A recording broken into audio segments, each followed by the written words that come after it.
어, 지금 우리가 보내는 이 고난주간은 예수님께서 십자가를 지시는 때입니다. 우리가 믿는 이 하나님의 도리 중에 십자가의 도를 빼고는 우리의 믿음을 이렇게 설명할 수도 없고 누릴 수도 없고 말할 수 없는 아주 특별한 그런 십자가 하나님의 은혜이지요. 이 예수님께서 갈릴리에서 주로 사역을 하신단 말씀이에요. 그런데 십자가는 골고다 언덕에서 지게 되는데 그건 예루살렘 성 가까이에 있다고요. 그러니 갈릴리에서 예루살렘으로 이렇게 오셔야 되죠. 뭘 길을 여행이라고 표현하긴 그렇습니다만 어쨌든 걸어서 이렇게 갈릴리에서 예루살렘으로 가는 그 길은 십자가를 지는 길이거든요. 그러니 오면서 제자들에게 내가 곧 십자가에 달리실 뿐만 아니고 3일 후에 다시 살아날 것이라. 이 제자들이 알아듣질 못하는 거예요. 그 주님이 그 십자가에 달릴 이유가 없거든요. 그럼에도 불구하고 주님은 그 일이 가장 중요한 일이지 않겠습니까? 그래서 그 길을 묵묵히 가는 거예요. 그 예루살렘에 가서 도착했을 때 그 어떻게 들어가는가는 지난 주일에 대한 말씀이 있죠. 좀 우스꽝스럽지만 나귀도 타시고 또 이렇게 그것도 어린 길들이지 않은 천방지축 날뛸 수 있는 또 옷을 깔아놓고 종려나무를 깔아놓고 흔드는 그런 풍경으로 들어가잖아요. 그래서 그 다음 하시는 일은 하나님의 집인 성전으로 바로 갑니다. 성전으로. 여러분 대통령이 이제 선출되어서 이제 간다. 어디로 가겠습니까? 여기 같으면 백악관으로 갈 것이고 한국 같으면 청와대로 갈 것이고 예수님이 예루살렘에 가면 어디 가겠습니까? 뭐 가난한 자를 사랑한다고 해서 초가집에도 갈 수 있고 병든 자를 생각해서 병원 앞에 갈 수도 있지만 가장 먼저 주님 가시는 길은 성전으로 가야 되죠. 왜 그래요? 자기 집이니까, 하나님의 집이니까, 하나님의 아들이신 예수님은 마땅히 성전에 가야 하죠. 당연하지 않겠습니까? 그런데 가서 보니 그곳을 하나님의 집이 아니라 사람들의 집, 그것도 사람들의 집이 아니고 강도들의 소굴로 만들고 있다 하는 것을 본 거예요. 강도들이 뭐 가서 죽이고 살리고 이런 것이 아니라 하나님의 뜻이 온전히 드러나는 곳이 성전이어야 되지 않겠습니까? 그런데 거기 그냥 돈 버는 생각으로 가득 찬 그런 집으로 바뀌어져 있는 거예요. 하나님의 뜻을 온전히 이루어 드리고 예배 드리는데 집중하는 곳이 되어야 하지 않겠습니까? 만민이 기도하는 집이지 않겠습니까? 그런데 그곳에 기도는 없고 하나님도 없고 개인의 탐심과 자기 욕심과 자기 권세를 이런 일로 가득 찬 것을 보시고 예수님께서 좀처럼 하시지 않는 그런 행동, 그런 말씀을 하신다고요. 나가라 말이지. 여기서 이딴 거 다 치워라 하고 실제로 의자를 둘러엎고 상을 둘러엎었죠. 문제는 그것을 본 사람들이 하시는 반응, 행동, 오늘 말씀이에요. 그것도 일반 사람들이 아닌 요즘 같으면 저 같은 사람들, 목사님, 대제사장, 서기관, 이게 신학교 교수들, 뭐 말씀 가르치는 분들, 또 여기서 말하면 구역장 이런 분들, 장로님 이런 분들이요. 현실적으로 하면 또 대제사장, 서기관, 또 한 사람이 누구예요? 율법사인가요? 그런 분들, 이 종교의 실력자들, 권세 있는 사람들, 자기 힘 있는 사람들, 앞장선 사람들, 달리 말하면 믿음이 제일 좋은 사람들, 기득권을 가진 이런 사람들이 예수님께서 상을 둘러엎고 의자를 둘러엎으면서 이것을 이렇게 하면 안 된다, 이렇게 하는 말씀과 그 가르침과 그런 행동을 보시고 이튿날 이렇게 예수님께서 성전을 거니실 때 따지는 거예요. 무슨 권세로 이렇게 합니까? 뭐 합니까도 안 했을 것 같아요. 뭔 권세로 이렇게 하냐? 무슨 권세로? 누가한테 물어보고 누가 너에게 당신에게 이런 허락해서 이런 일을 하고 소란을 피우느냐? 당신이 뭔데? 이런 얘기예요. 누구의 허락을 받아서 우리 보고 성전에서 이것은 하고 저것은 말라 하고 나가라 하고 오라 하고 당신 뭐요? 이런 거죠. 우리는 비둘기를 팔든지 돈을 바꾸어 주든지 여기서 장사를 하든지 감히 여기가 어디라고 이런 얘기를 하는 거예요. 그래서 이런 것을 보고 참 깊이 생각해야 될 많은 문제들이 있겠죠. 그 따지는 사람들이 아무것도 모르는 초신자 같으면 뭘 모르니까 그렇다 하죠. 그런데 그 사람들이 누굽니까? 대제사장이에요. 그것도 서기관도 장로들, 믿음이 제일 좋은 사람, 성전을 관리한다는 사람, 말씀을 맡아서 이렇게 사람들에게 하나님 말씀을 가르친다는 믿음 제일 좋은 사람들이지 않겠습니까? 그러니 그분들의 입에서 당신이 뭔데 무슨 권세로? 그러니 이 믿음과 권세가 서로 어떤 걸까? 믿는다고 하는 것이 이들이 말하는 권세라는 측면에서 보면 믿음이라고 하는 것이 뭘까? 깊이 생각해 봐야 하는 그런 장면이죠. 예수님의 권위와 관련해서 우리가 생각하는 믿음 뭘까요? 여러분, 믿음이라고 하는 것은 다른 것이 아니라 하나님의 권위를 인정하는 것이 믿음이지 않겠습니까? 뭐 권위라고 표현하지 말고 그러면 하나님의 주권, 그냥 하나님이 하나님 되심을 인정하는 것, 뭐라고 표현해야 우리가 쉽게 이해할지는 모르겠는데요. 하나님을 인정하는 그것이 믿음의 시작이지 않겠습니까?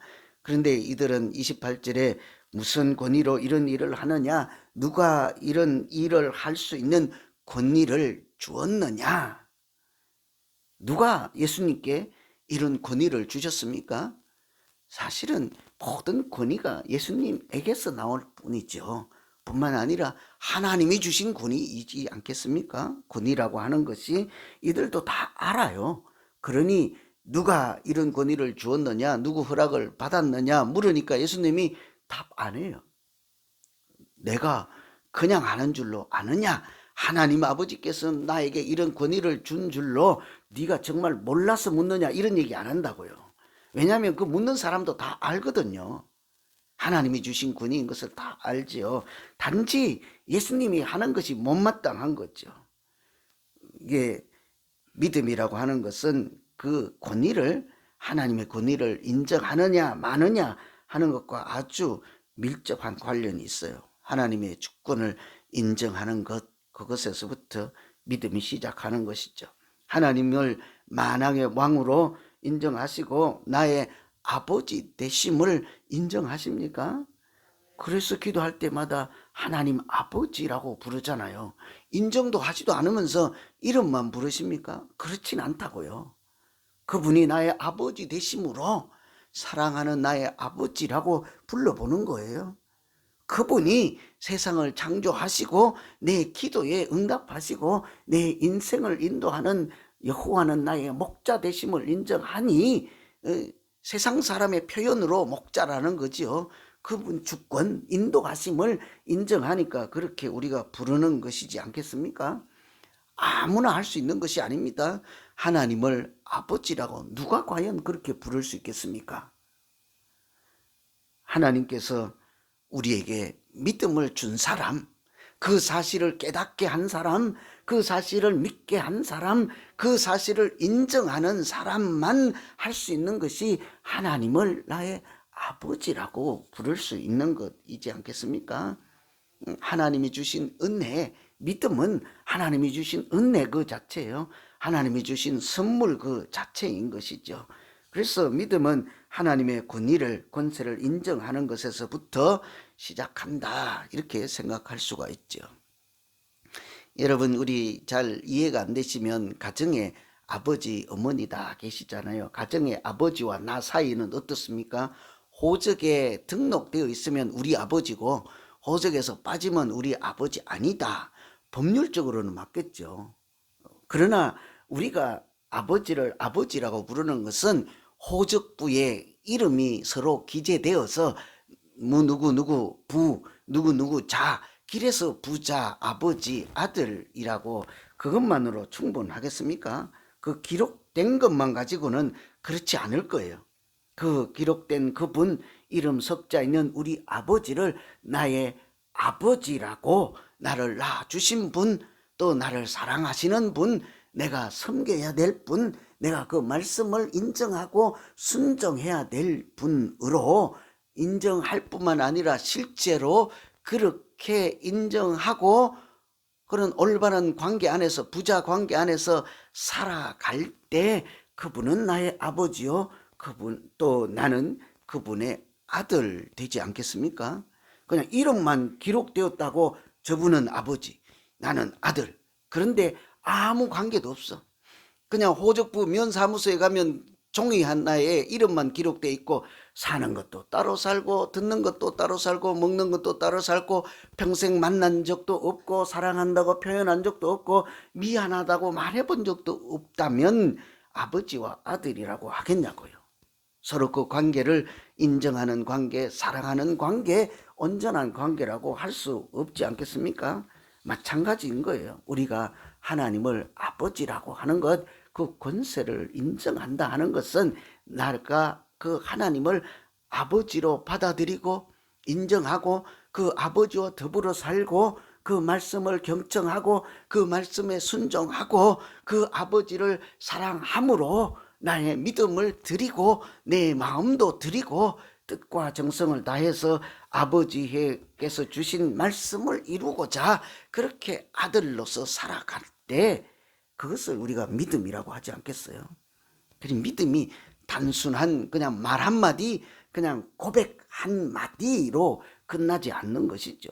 총체적으로 하나님을 하나님 되심 인정하고 그 권위를 인정하고 그 권위 아래 복종하고 순종하며 살아가는 것, 그것은 믿음으로 해야 되지 않겠습니까?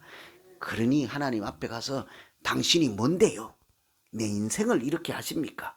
무슨 권세로 나에게 이런 가혹한 말씀을 하십니까? 이렇게 말할 수가 없다는 거죠. 그래서 오늘 우리가 첫 번째 기도할 것은 내가 하나님을 믿는다는 것은 하나님을 나의 아버지 되심으로 믿고 나의 하나님 되심을 인정하며 하나님의 권세, 그 말씀에 복종하고 순종하며 살아있는 믿음으로 살아가는 아들 되고 딸 되고 자녀 되게 해 주시옵소서. 이렇게 기도하는 날 되기를 소망합니다. 틀림없이 하나님은 이런 권세를 가진 분이죠. 그런데 놀라운 것은 두 번째 우리가 한번 생각할 것은 하나님께서 우리에게 그 권세를 주셨다는 사실입니다. 여러분, 하나님이 주신 권세를 하나라도 가지고 계십니까? 오늘 이 답하고 가야 돼. 이거 안 되면 기도하고 가야 돼. 그래도 답을 못 얻으면 10시까지 기도하시고 10시 1분에 저랑 좀 만나요. 그래도 안 되면. 여러분 다시 한번 생각해 봐요. 우리가 하나님이 주신 권세를 가지고 믿음 생활 하십니까? 그래도 잘 안 되는 분이 있을 거예요. 그냥 멋쩍어서 아멘은 하더라도, 소리는 아멘 하더라도 내가 무슨 권세를, 아니 권세는 좋은 것 아니요. 권세는 그 부리면 안 돼요. 권세 가지면 안 돼요.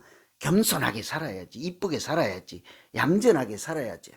여러분 권세도 잘 쓰면요 아름다운 능력이 되는 거예요. 하나님은 우리를 하나님의 자녀로 부를 때부터 우리에게 권세를 주셨어요. 여러분 요한복음 1장 12절 말씀은 꼭 한번 외우시죠. 믿는 자, 예수를 영접하는 자에게는 하나님이 자녀되는 권세를 주시나니 그러잖아요. 믿을 때부터 주셨다니까요. 자녀되는 권세를 주셨다니까요. 우리를 호적부에 기록해 주셨다니까요. 하늘나라의 생명책에 기록해 준 사람으로 이제부터 하나님의 자녀로 살라. 누가 물으면 너 누구냐? 그러면 나 하나님의 아들이요. 하늘나라 생명책에 이름이 보장된 사람이요. 내가 여기서 살아서 너 사탄의 종로로 타며 죄의 종로로 타며 세상에 발을 담고 있지만 여기 이것이 내 인생의 전부가 아니라는 말씀이야. 나는 아버지가 따로 계신다니까. 누구요? 하나님 아버지의 자녀라고요. 이런 권세를 하나님이 처음부터 우리에게 주신 줄로 믿습니다. 그러니 그 하나님의 자녀된 권세를 누리며 살도록 그것만 준 것이 아니에요. 생명책에 이름만 기록해 준 것이 아닙니다. 하나님이 가진 권세 중에 대표적인 권세가 뭐예요? 말씀의 권능이지 않겠어요? 세상을 창조하실 때 뭐 이렇게 가져와서 수고하고 짐을 나르고 그런 것이 아니라 빛이 있어라 말씀 한마디 하니 그곳에 빛이 있었잖아요. 궁창이 있어라 하니 말씀하는 대로 이루어지는 능력 있는 말씀, 권세 있는 말씀이 하나님의 말씀이잖아요. 하나님이 우리에게 말씀의 권세도 주셔서 우리가 부를 때요, 말씀 맡은 자라고 하지 않습니까? 우리에게 말씀을 주셨어요. 그래도 잘 이해가 안 돼서 말씀을 주시긴 했는데 권세까지는 뭘 주시긴 줘요. 그냥 우리는 말씀 그렇구나 하고 고개 한번 끄덕거리고 그냥 내가 생각하고 내 동의하고 내 생각과 맞으면 그냥 아멘 하고 내 생각과 좀 다르고 접수가 안 되고 이해 안 되면 그냥 가만히 있고 그냥 그런 정도의 말씀이 아니라는 거예요. 하나님이 주신 말씀은 내가 그 말씀대로 살고 내가 그 말씀대로 선포하면 그대로 하나님께서 이루어 주시는 줄로 믿습니다. 말씀의 권세를 우리에게 주셨다니까요. 그래서 좀 못 믿는 눈치가 조금 있는 것 같아요. 모세 생각해요. 모세, 너 가다가 백성들이 광야를 가는데 목이 마르다 타 죽겠다 이러려고 우리를 여기까지 끌고 왔느냐 하니까 하나님이 뭐래요? 땅을 열심히 파서 보통 파면 안 되니 2m 말고 한 5m 파면 물이 나오겠거니 꽃갱이 없으면 나뭇가지라도 꺾어서 파라 그래요? 저 바위 보이지 않느냐? 거기 물이 보이겠어요? 바위만 보이잖아요. 뭐래요 거기 가서? 너는 저 바위를 3일 동안 금식하고 열심히 두들겨 보아라. 그것도 안 되면 3일 동안 바위를 쓰다듬으면서 나 좀 봐주라, 물 좀 내라 그래요. 바위에서 말씀하라 그래요. 바위 보고 물을 내라 하라 했지 하나님께서 거기 가서 망치로 두드리라고 했냐고요? 지팡이로 때리라고 했냐고요? 모세가 혼나는 유일한, 하나님께 책망받는 유일한 일이 무엇입니까? 가서 말씀만 해도 되는데 지가 가서 성질 내고 바위를 두들겨서 물을 내서 하나님의 거룩함을 나타내지 못한 것이 모세의 실수, 잘못이었지 않습니까? 하나님께 야단 맞은. 우리가 하나님의 말씀을 그대로 선포하면 귀신이 떠나가고 질병이 고쳐지고 반석에서 물을 내라 하나님이 주신 말씀이면 그대로 반석에서 모세처럼 하나님이 물을 내실 줄로 믿습니다. 말씀의 권능을 우리에게 주셨다니까요. 그래서 여러분 병자를 보시면 서로 기도해야 합니다. 내가 고치는 것이 아니, 내 같은 사람이 뭐 기도하면 낫겠어요? 그것이 아닙니다. 그냥 나를 보지 말고 나에게 말씀의 권세를 주시고 기도의 권세를 주시고 자녀의 권세를 주신 하나님의 이름으로 기도하고 하나님의 이름으로 살아가면 그 모든 일을 시행하시는 분은 하나님이시지 않겠습니까? 그래서 이렇게 말씀하시죠. 믿는 자들에게는 이런 표적이 따르리니 곧 그들이 내 이름으로 귀신을 쫓아내며 새 방언을 말하며 뱀을 집어 올리며 무슨 동을 마실지라도 해를 받지 아니하며 병든 사람에게 손을 얹은 적 나으리라. 하나님이 주신 권세로 우리가 말씀을 선포하고 기도하고 하나님이 주신 일을 하면 이를 이루시는 분도 하나님이요, 그 말씀을 성취하시는 분도 하나님이요, 병든 자를 고치는 분도 하나님이신 줄로 믿습니다. 그것이 자녀된 권세라는 말씀이에요. 우리가 하나님께 기도하는 권세도 있잖아요. 아무나 기도하면 되는 것이 아닙니다. 하나님의 이름을 가진 자가 예수 이름으로 기도하면 그 기도하는 것을 들으시고 역사하시는 분은 하나님이시지 않겠어요? 그러니 오늘 이 새벽에 우리가 기도할 것은 하나님이 주신 권세로 사탄의 종노릇 하지 않고 하나님 말씀과 하나님의 사명과 하나님이 주신 일로 하나님께 영광을 돌리며 그렇게 참 아름답고 사람들이 봐도 저 사람에게는 하나님이 살아 계신다 하는 소리를 들으며 아름다운 믿음 생활하는 나 되게 해 주십시오. 이렇게 기도해야 될 줄로 믿습니다. 우리 같이 한번 오늘 말씀 의지해서 기도하려고 해요. 뭔 기도하겠습니까? 우선은 하나님의 권세를 인정하고 믿고 따르게 해주시고, 누가 권세를 주었느냐 따지지 않고 복종하는 믿음 되게 해주십시오. 하나님이 우리에게도 말씀의 권세를 주시고 자녀된 권세를 주시고 기도의 영도 주시고 예수 이름으로 강구하는 권세도 주셨습니다. 사탄의 권세를 말씀으로 물리치는 승리하는 권세도 주셨습니다. 하나님, 내가 믿는 자답게 살게 해 주십시오. 우리 오늘 말씀 각자에게 주신 심령에 받은 말씀 가지고 이 시간 같이 한번 기도하겠습니다. 하나님,